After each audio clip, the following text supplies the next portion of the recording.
Friends, कैसे हैं आप सब। Welcome to pharmacy classes by Aarti ma'am.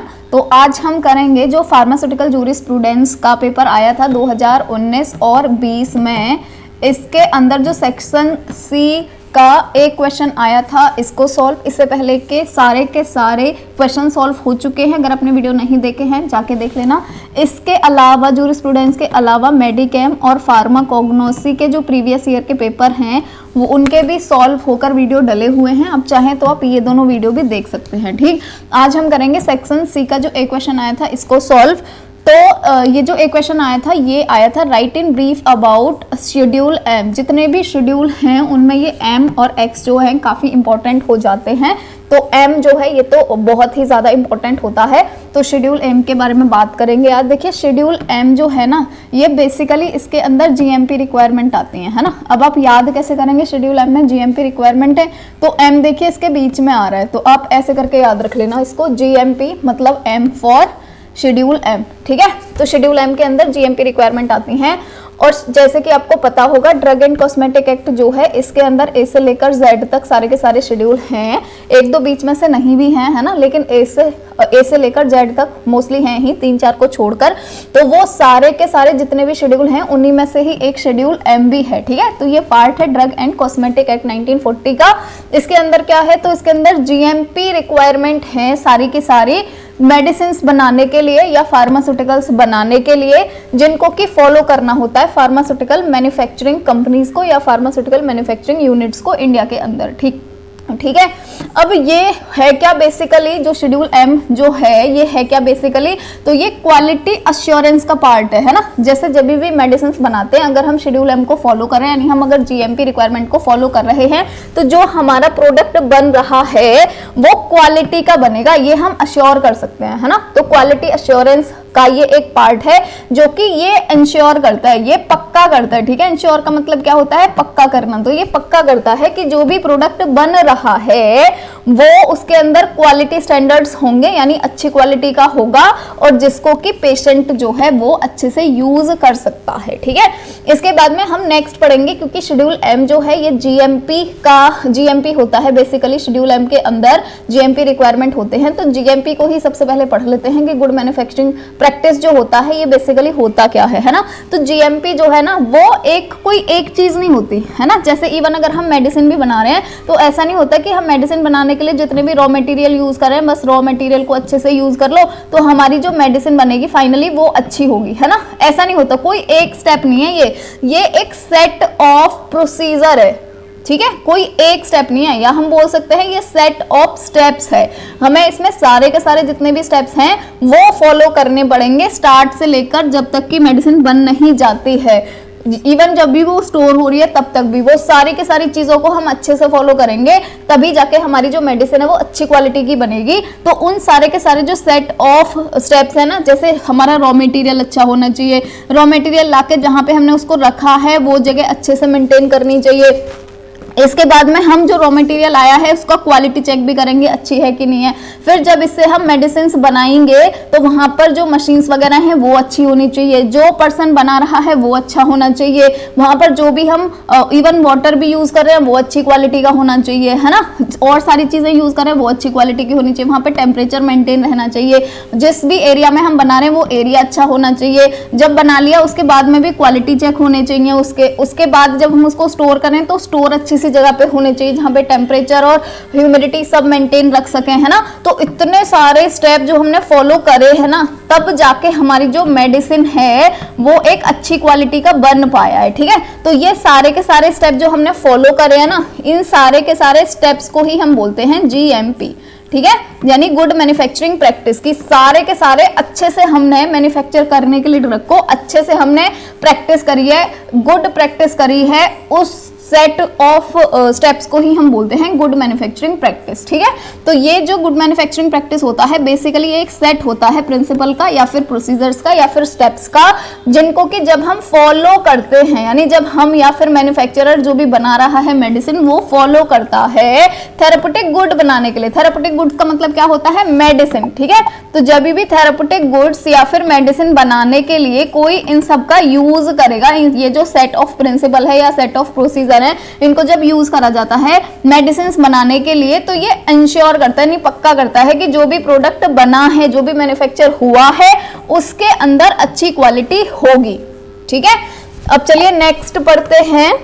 तो नेक्स्ट हम पढ़ेंगे जो जीएमपी है ना, बेसिकली इसके 4 पार्ट होते हैं, यानी हम बोल सकते हैं 4 शेड्यूल के अंदर आता है जो जीएमपी है, वो पूरा का पूरा शेड्यूल M, M1, M2 और M3। ठीक है, आपके जो उसमें पूछा गया है क्वेश्चन पेपर में, वो शेड्यूल M के बारे में पूछा गया है, पर हम थोड़ा थोड़ा सा एक एक लाइन इनके बारे में भी बताएंगे कि M1, M2 और M3 जो होते हैं ये क्या होते हैं। ठीक है, अच्छे से हम इसी को ही एक्सप्लेन करेंगे। जो शेड्यूल M है, जो शेड्यूल M है, इसके फिर से 2 पार्ट हो जाते हैं, पार्ट 1 और पार्ट 2। ठीक है, पार्ट 1 जो होता है ना, इसमें बेसिकली प्रीमाइस कैसी होनी चाहिए उसके बारे में दिया हुआ है, और मटेरियल जो भी है, चाहे वो रॉ मटेरियल है, पैकेजिंग मटेरियल है, कोई भी मटेरियल है मेडिसिन बनाने के लिए, इन दोनों चीजों के बारे में बताया गया है पार्ट 1 के अंदर। जो पार्ट 2 है, इसके बारे में हमें बताया गया है कि जो भी हम मशीन्स यूज कर रहे हैं, ठीक है, जो भी हम मशीन्स यूज कर रहे हैं या इक्विपमेंट यूज कर रहे हैं बनाने, जैसे टैबलेट बनाने के लिए टैबलेट पंचिंग मशीन चाहिए, है ना, कैप्सूल बनाने के लिए कैप्सूल फिलिंग मशीन चाहिए,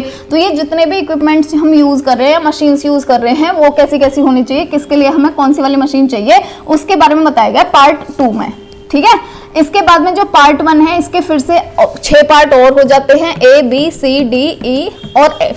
ठीक है, तो अब हम सबसे पहले बात करते हैं शेड्यूल M के बारे में। ये जो शेड्यूल M यहाँ पे दिया हुआ है, इसी के बारे में सबसे पहले बात करते हैं। जो शेड्यूल M है, उसमें हमें क्या दिया हुआ है, requirement of factory, premise, plant and equipment. ठीक है, M के अंदर तीनों चीज आ जाएंगी, प्रीमाइस, मटेरियल और इक्विपमेंट। ठीक है, इन सब के बारे में दिया गया है फार्मास्यूटिकल प्रोडक्ट बनाने के लिए हमें किन किन चीजों की इनकी जरूरत पड़ेगी। अब इसको भी हम 2 पार्ट में डिवाइड कर लेते हैं, जैसे हमने यहाँ पर किया था पार्ट 1 और पार्ट 2, वैसे ही हम इसको यहाँ पर डिवाइड कर लेते हैं 2 पार्ट में, पार्ट 1 और पार्ट 2। तो पार्ट 1 में प्रीमाइस और मटेरियल जो है उनके लिए जीएमपी रिक्वायरमेंट है, और सेकंड में है जो भी हम इक्विपमेंट या फिर प्लांट यूज कर रहे हैं उसके लिए क्या रिक्वायरमेंट होनी चाहिए। ठीक है, अब नेक्स्ट हम पढ़ते हैं जो M1, M2 और M3 हैं, इनके बारे में थोड़ा थोड़ा एक एक लाइन पढ़ेंगे बस। तो M1 जो होता है उसमें क्या होता है, होम्योपैथिक मेडिसिन जो बना रहे हैं। देखिए M जो था, खाली M जो है ना, ये एलोपैथिक मेडिसिन बनाने के लिए है। ठीक है, एलोपैथिक मेडिसिन बनाने के लिए हमें क्या क्या रिक्वायरमेंट होगी, वो था M के अंदर, है ना। M1 के अंदर क्या है, तो M1 के अंदर है होम्योपैथिक मेडिसिन अगर बनानी है उसके लिए क्या क्या रिक्वायरमेंट लगेंगी। M2 के अंदर है अगर हम कॉस्मेटिक प्रिपरेशन कर रहे हैं उसके लिए क्या क्या रिक्वायरमेंट चाहिए, और M3 के लिए है कि अगर हम मेडिकल डिवाइसेस बना रहे हैं तो उसके लिए क्या क्या रिक्वायरमेंट चाहिए। ठीक है, इतना ही पढ़ना है M1, M2, M3 के बारे में, इससे ज्यादा बिल्कुल भी नहीं पढ़ना है। अब हम फिर से आ जाते हैं शेड्यूल M पे ही, जो हमने यहाँ पर पढ़ा था ये शेड्यूल M, इस पर ही आ जाते हैं हम। जो शेड्यूल M होता है उसके भी जैसे हमने 6 पार्ट पढ़े थे ना, वो A, B, C, D, E, जैसे मैं आपको दिखा देती हूँ यहाँ पर फिर से, ताकि आप लोग कंफ्यूज ना हो, है ना। तो ये हमने पढ़ा था शेड्यूल M। शेड्यूल M के 2 पार्ट थे, पार्ट 1, पार्ट 2। पार्ट 1 के भी कितने पार्ट हैं, ये 6 पार्ट हैं। ठीक है, हम इन 6 पार्ट के बारे में ही अभी कर रहे हैं बात। ठीक है, जैसे ये आ गया यहाँ पर, ये आ गया शेड्यूल M। शेड्यूल M का पार्ट 1 जो था वो प्रीमाइस और मटेरियल के लिए था, है ना, और इसका जो पार्ट 2 था वो किसके लिए था, वो था इक्विपमेंट और प्लांट के लिए। ठीक है, ये चीज याद रखिएगा। पार्ट 1 के बारे में हम बात करेंगे, तो पार्ट 1 जो है बेसिकली हम पार्ट 1 को ही अच्छे से डिस्कस करते हैं, पार्ट 2 तो हम पढ़ते भी नहीं अच्छे से, पार्ट 1 ही ज्यादा इंपॉर्टेंट होता है, हमें यही पढ़ना होता है अच्छे से, है ना। अब जो पार्ट 1 है, ये पार्ट 1 भी 6 पार्ट में फिर से डिवाइडेड है ना। आप इसको याद कैसे करेंगे, किसके अंदर क्या है, तो उसके लिए आप याद रखिएगा SOOTMA। ठीक है, सूट MA करके याद रख लीजिएगा, इस ट्रिक से आपको याद हो जाएगा इजीली। तो देखिए सबसे पहले हम A के बारे में बात करेंगे। पार्ट 1 का जो A है इसके अंदर क्या है, तो S याद रखना। S का क्या मतलब है, स्टेराइल होना चाहिए, पेरेंट्रल भी स्टेराइल होते हैं, है ना, और स्टेराइल ऑप्थेल्मिक प्रिपरेशन जो होंगी उनके लिए क्या क्या रिक्वायरमेंट होगी, वो है A में।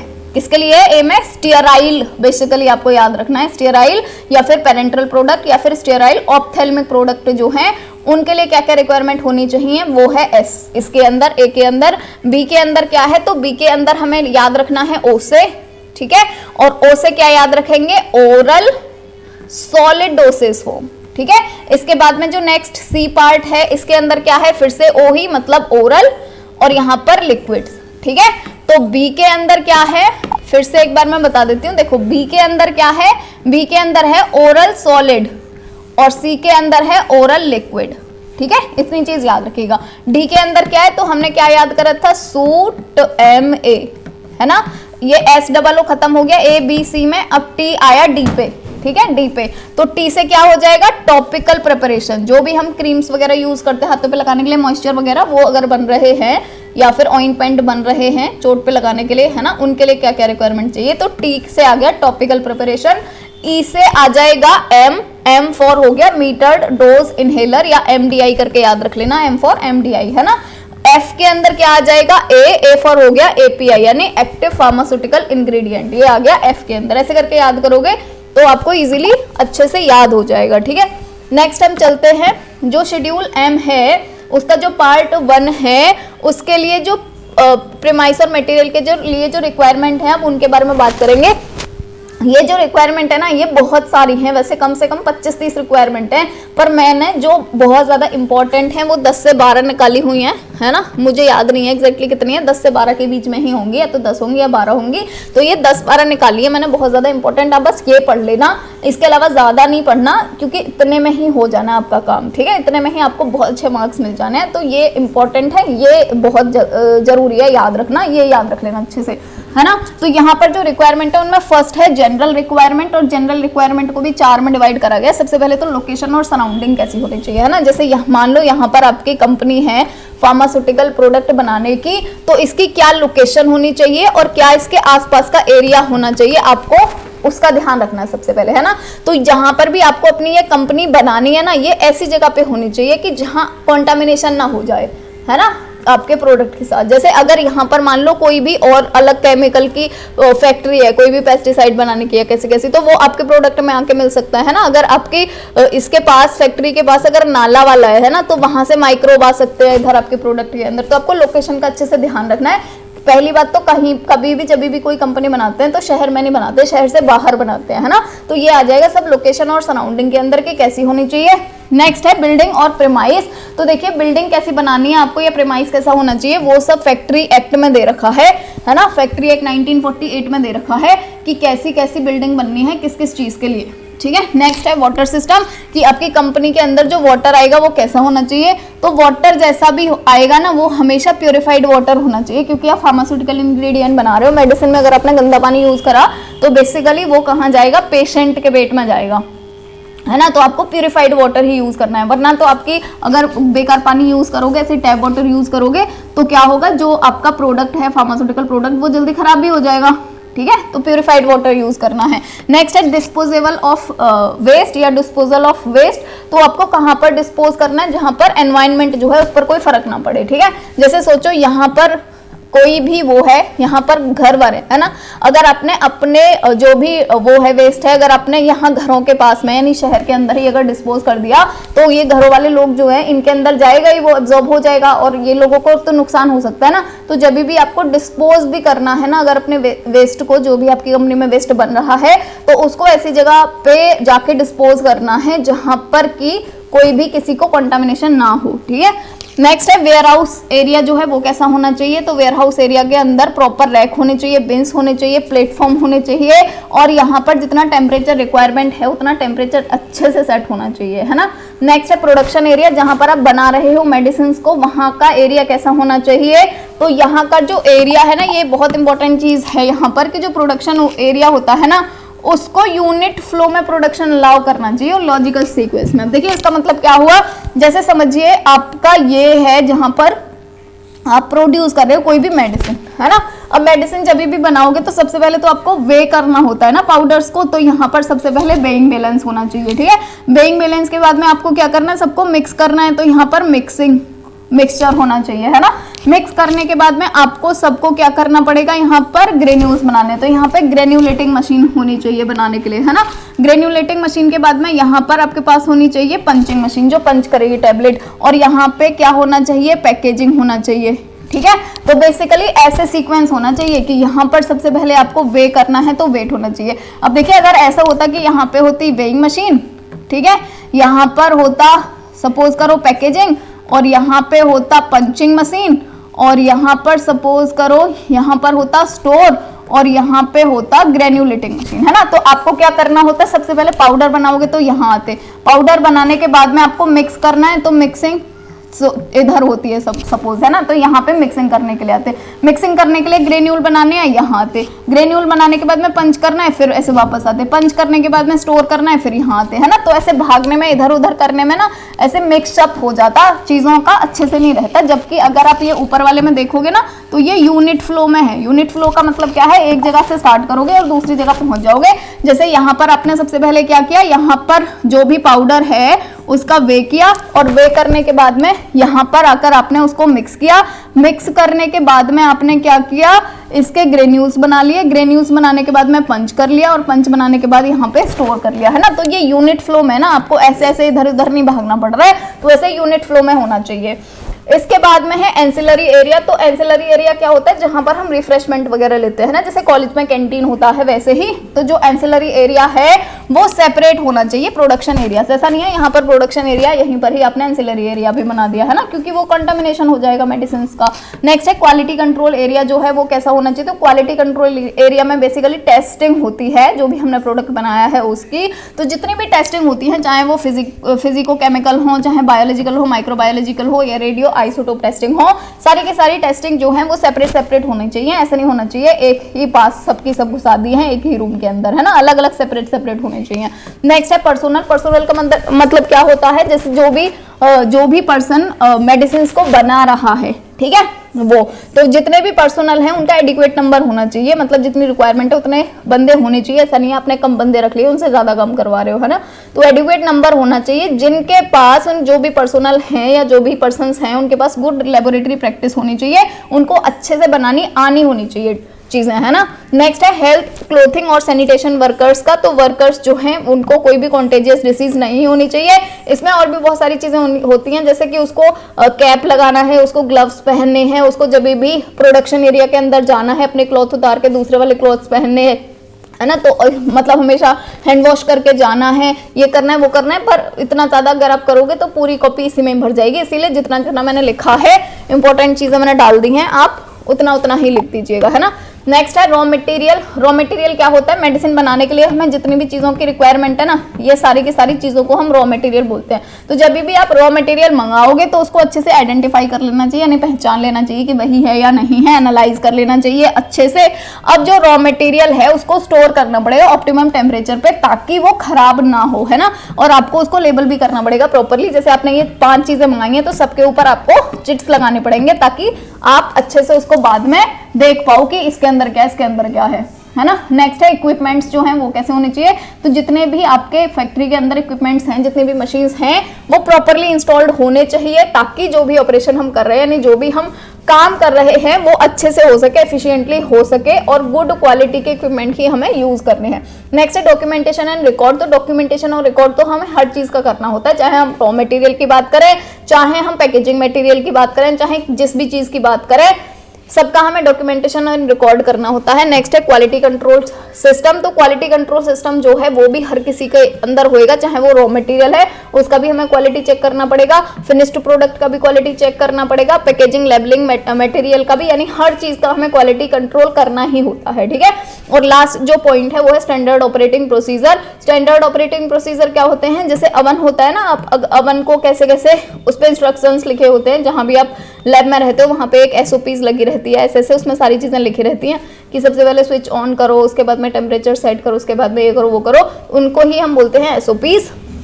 तो SOPs और रिकॉर्ड जो हैं वो भी हर चीज के होने चाहिए, चाहे वो कोई भी मटेरियल है, जैसे कि कोई मेडिसिन बनानी है उसके लिए बहुत सारे मटेरियल चाहिए, उनको कैसे छूना है, कैसे वे करना है, वो सारी की सारी चीजें भी, है ना। तो वो रिकॉर्ड और जो SOPs हैं वो हर किसी चीज की होनी चाहिए, चाहे वो रॉ मटेरियल हो, चाहे प्राइमरी या फिर प्रिंटिंग पैकेजिंग मटेरियल हो, चाहे सैम्पलिंग हो, इंस्ट्रूमेंट हो, इक्विपमेंट हो, इंटरनल लेबलिंग हो, quarantine, storage, batch numbering, testing, record, analysis, ये जितनी भी चीजें हैं सबके हमारे पास में SOPs होने चाहिए कि कैसे कैसे हमें उनको बनाना है, पता होना चाहिए कि कैसे कैसे चीजों को करना है, ठीक है।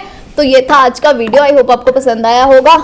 अगर चैनल पे पहली बार आए हैं, सब्सक्राइब नहीं किया है तो सब्सक्राइब कर दीजिएगा, लाइक कर दीजिएगा, अपने दोस्तों के साथ शेयर कर दीजिएगा। Lastly thank you. चलिए